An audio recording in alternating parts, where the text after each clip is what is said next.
Okay. Here are my notes. 300 words exactly.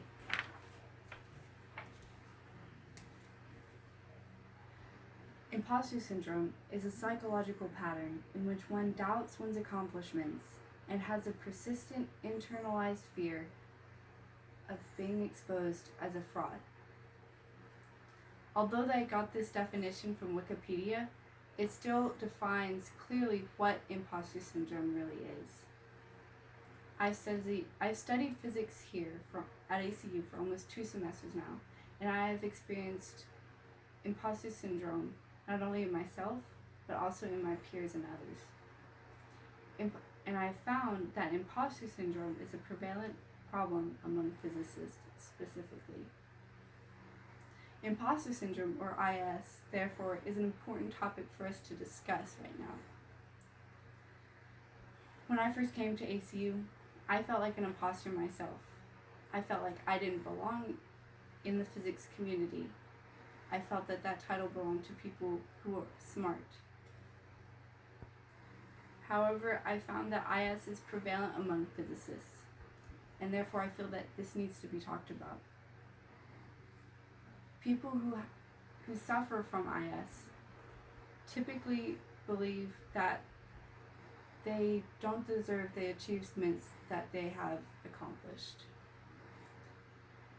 When I attended the 2019 physics convention in the fall, a big discussion that was talked about was IS and how it was prevalent among physicists and how we need to learn to overcome it. In an article from Penn State University written by Wright in 2015, he talks about the different characteristics of IS and how you can spot it in yourself and others.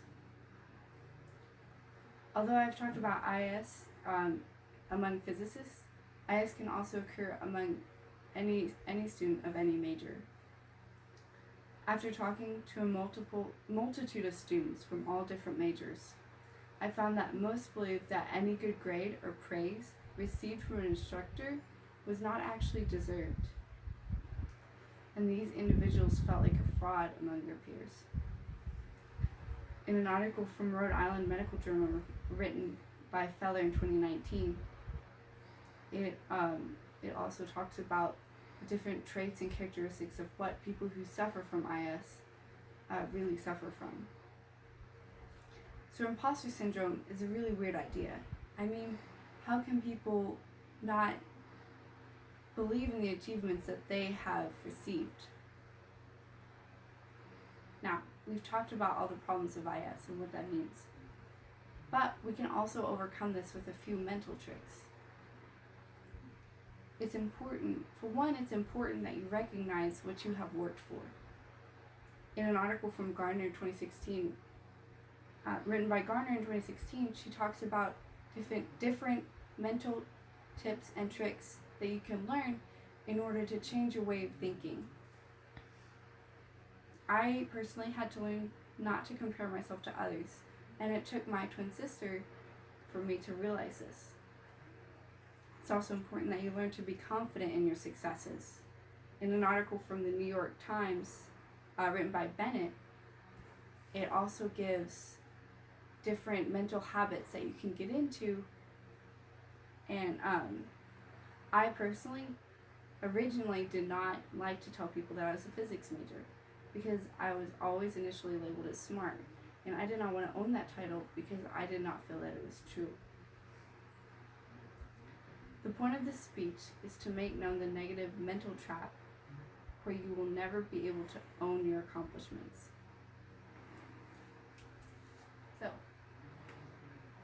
here sort of gives a graph, a good look at what imposter syndrome is. So you have making something look easy, but then discounting its value, and imposter syndrome lies somewhere in the middle right here. Right here, I feel that it gives a good idea of how many people really suffer from imposter syndrome. So this was a study done by Joseph in 2019. So this is percentage of respondents with imposter syndrome in the past year in 2019. This is daily. The pink is regularly. The yellow is sometimes. And the blue is rarely. And the green is never. So you can see how many people really suffer from imposter syndrome at one point or another. And I like this one, and you probably can't read it, but it says people who suffer from imposter syndrome, other people who suffer from imposter syndrome, and then literally everyone else, they also suffer from imposter syndrome. The point of this graph is everyone feels like an imposter syndrome sometimes, and that's okay.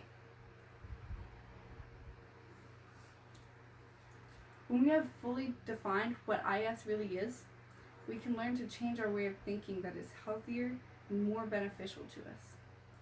As discussed earlier, IS is a prevalent problem among physicists. And from this speech, we can see that imposter syndrome is not only prevalent among physicists, but any person who displays these same symptoms. Because we know that IS is a problem, we should therefore recognize it so that those who do struggle from it can learn to combat it. So, don't be afraid to dream big because you don't want to be a failure to others. Instead, challenge yourself. If it's hard, it'll be worth more. Thank you.